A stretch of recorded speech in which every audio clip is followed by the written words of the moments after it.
కూటమి పాలనలో ప్రశ్నించాలన్నా నిలదీయాలన్నా చివరికి పోలీసులకు కంప్లైంట్ చేయాలన్నా ఒకటికి 10 సార్లు ఆలోచించాల్సిందే. ఎందుకంటే ప్రశ్నిస్తే ఉల్టా కేసులు, నిలదీస్తే అరెస్టులు, ఫిర్యాదు చేస్తే కక్ష సాధింపు చర్యలు నిత్యకృత్యంగా మారాయి.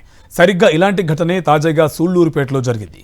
ఇసుక దందాను ఎత్తిచూపిన వైఎస్ఆర్సీపీ నేతలపై రెడ్ బుక్ రాజ్యాంగం ప్రయోగించారు. తిరుపతి జిల్లాలోని స్వర్ణముఖి నదిలో కూటమి నేతలు ఇసుకను అక్రమంగా తరలిస్తున్నారు. వారి దౌర్జన్యాలను ప్రశ్నించిన రైతులు వైఎస్ఆర్సీపీ నేతలపై అక్రమ కేసులు బనాయించి అరెస్టు చేశారు. పెళ్లకూరు మండలంలోని కలవకూరు వద్ద కాంట్రాక్టర్, కూటమి నాయకులు అధికారాన్ని అడ్డం పెట్టుకుని నిబంధనలకు పాతరేశారు. భారీ జేసీబీలతో నదిలో ఇసుక తవ్వకాలు చేపట్టారు. దీనిపై సూళ్లూరుపేట మాజీ ఎమ్మెల్యే కిలివేటి సంజీవయ్య, వైఎస్ఆర్సీపీ రాష్ట్ర కార్యదర్శి కామిరెడ్డి సత్యనారాయణ రెడ్డి, స్థానిక రైతులు ఉద్యమించారు.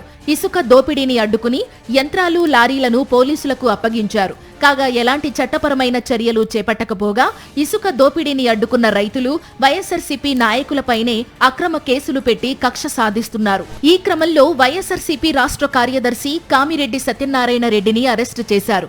ఎంపీపీ పోలంరెడ్డి శేఖర్ రెడ్డితో పాటు పలువురు రైతులను దొరవారి సత్రం పోలీస్ స్టేషన్ కు తరలించారు. నాయుడుపేట ఆసుపత్రిలో వైద్య పరీక్షల అనంతరం మ్యాజిస్ట్రేట్ ముందు హాజరుపరిచి నెల్లూరు సెంట్రల్ జైలుకు తరలించారు. కిలివేటి సంజీవయ్యను సైతం ఈ కేసులో ఏ3 నిందితుడిగా ఎఫ్ఐఆర్లో నమోదు చేశారు. ఆయన్ను ఎలాగైనా అరెస్టు చేయాలని ఎమ్మెల్యే విజయశ్రీ ఒత్తిడి మేరకు ప్రయత్నాలు చేశారు. అయితే అప్పటికే పెద్ద ఎత్తున వైసీపీ శ్రేణులు సంజీవయ్య నివాసం వద్దకు చేరుకోవడంతో పోలీసులు వెనక్కి తగ్గారు. మరి ఎమ్మెల్యే గారికి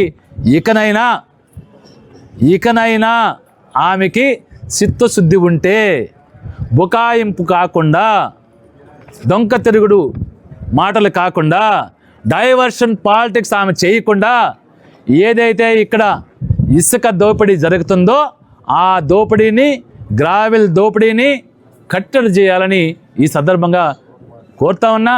మీరు ఆడిచ్చినట్టుగా అధికారులు ఆడుతున్నారు, పోలీసు అధికారులు ఆడుతున్నారు. మరి అరెస్టులకో, మరి దొంగ కేసులకో, మరి దుర్మార్గమైన కేసులకో వైఎస్ఆర్ కాంగ్రెస్ పార్టీ నాయకులు కానీ ఎవ్వరు కూడా భయపడేది లేదు. ఈ అక్రమ కేసులో ఫిర్యాదును పరిశీలిస్తే విస్మయం కలగక మానదు. ఇసుక రీచ్లో నిబంధనలు ఉల్లంఘించిన తీరును వైసీపీ శ్రేణులు చూపించారు. అయితే ఇసుక రీచ్ సూపర్వైజర్ ఫిర్యాదుతో నమోదైన ఈ అక్రమ కేసులో రీచ్ నిర్వాహకులను బెదిరించి వైఎస్ఆర్సీపీ శ్రేణులే బలవంతంగా జేసీబీలను, టిప్పర్లను రీచ్ దగ్గరికి రప్పించి వీడియోలు చిత్రీకరించారని పేర్కొన్నారు. అధికారాన్ని అడ్డం పెట్టుకుని ఇసుక దందా కొనసాగించడమే కాక అక్రమాలను ఎత్తిచూపిన వైఎస్ఆర్సీపీ శ్రేణులపై అక్రమ కేసులు బనాయించడం చర్చనీయాంశంగా మారింది.